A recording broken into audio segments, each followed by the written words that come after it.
बढ़ते आगे। हल्द्वानी हिंसा के मामले में एक्शन, मुख्य आरोपी अब्दुल पर कार्रवाई। अब्दुल और उसके बेटे पर एक्शन हुआ। पुलिस ने कुर्क की दोनों की संपत्ति। अब तक 44 आरोपियों की गिरफ्तारी हो चुकी है। 9 फरार उपद्रवियों के पोस्टर भी जारी किए गए हैं। तो हल्द्वानी हिंसा में आरोपियों की धरपकड़ भी जारी है। अब तक करीब 42 आरोपियों की गिरफ्तारी भी हो चुकी है।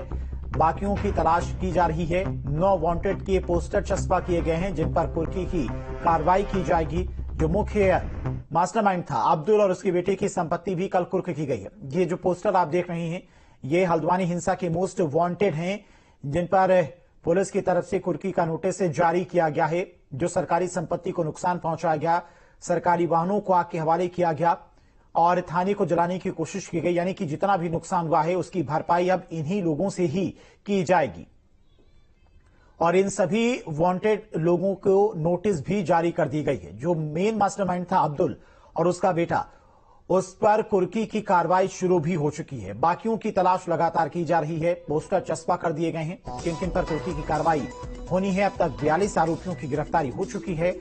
बाकियों की तलाश भी की जा रही है। वहीं दूसरी तरफ बात करें तो बनभूलपुरा में हालात अब पहले से काफी बेहतर हो चुके हैं, सामान्य है। हालांकि नाइट कर्फ्यू अभी भी जारी है। रात 8 बजे से सुबह 6 बजे तक नाइट कर्फ्यू अभी भी है। थोड़ी ढील दी गई है, लोग आवाजाही कर रहे हैं, लेकिन इंटरनेट सेवा अभी भी बहाल नहीं हुई है।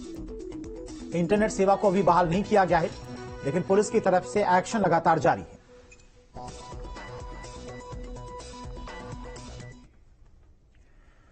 और हल्द्वानी हिंसा से जुड़ी अपडेट की 5 तस्वीरें आपको दिखाते हैं। 9 उपद्रवियों के पोस्टर जारी हो गए हैं। हिंसा के मास्टरमाइंड अब्दुल और उसके बेटे की पुलिस ने संपत्ति भी कुर्क की है। हालांकि अभी इंटरनेट सेवा बहाल नहीं हुई है। प्रशासन ने कर्फ्यू में थोड़ी ढील दी है ताकि स्थानीय लोगों को परेशानी न हो। तो अब तक का यह अपडेट है। जो मोस्ट वांटेड हैं, उनके पोस्टर चस्पा किए गए हैं जगह जगह पर। कुर्की की कार्रवाई कभी भी हो सकती है। जो मेन मास्टरमाइंड था अब्दुल और उसके बेटे की संपत्ति कुर्क की जा चुकी है।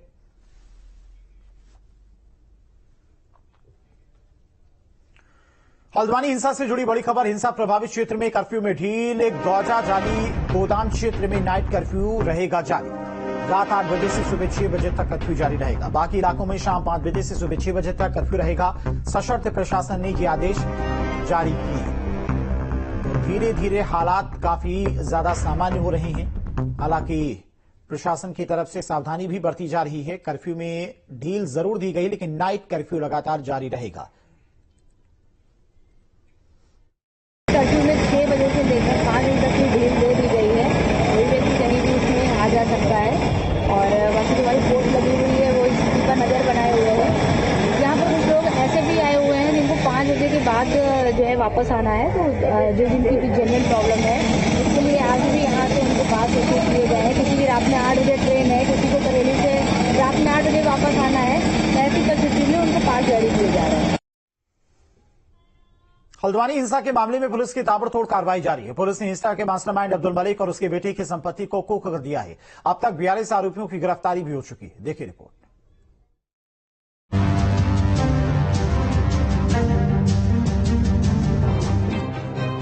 हल्द्वानी हिंसा कस रहा शिकंजा। हिंसा के गुनहगार, कार्रवाई जोरदार।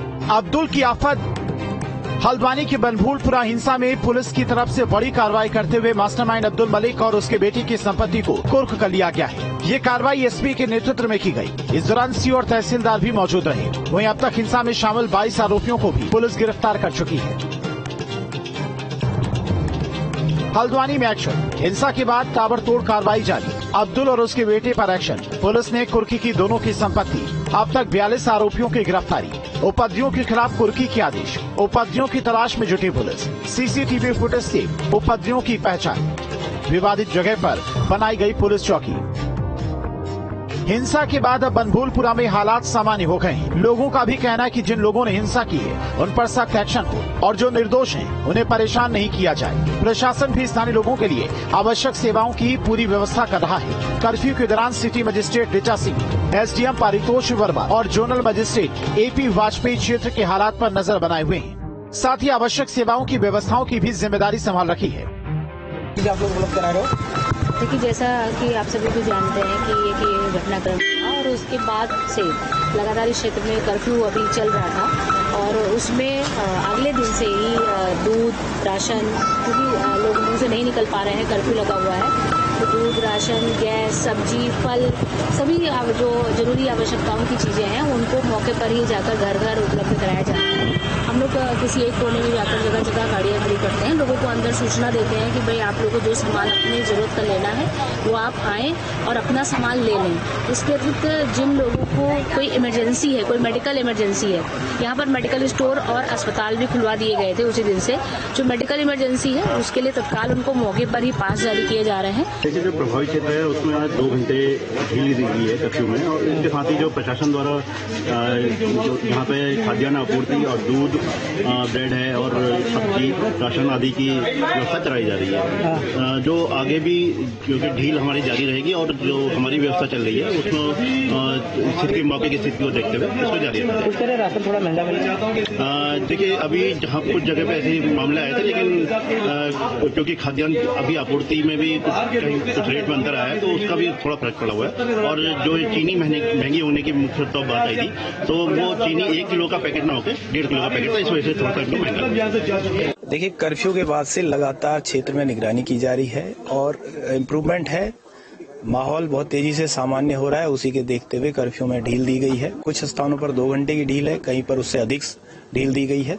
आवश्यक वस्तुओं की आपूर्ति विभागों के माध्यम से सुनिश्चित की जा रही है, चाहे वो दूध हो, अंडा, ब्रेड, फल, सब्जी, राशन, सभी सुनिश्चित किया जा रहा है। साथ ही जो मेडिकल स्टोर हैं उनको खुला रखा गया है। हॉस्पिटल बनफुलपुरा का वो फंक्शनल है, वहां पर अतिरिक्त डॉक्टर तैनात किए गए हैं। देवभूमि में ऐसा बवाल बेहद डराने वाला है। सूबे की सरकार हर तरह से हालात को सामान्य कर रही है और जनता को सुरक्षा का भरोसा दे रही है। Team news steel.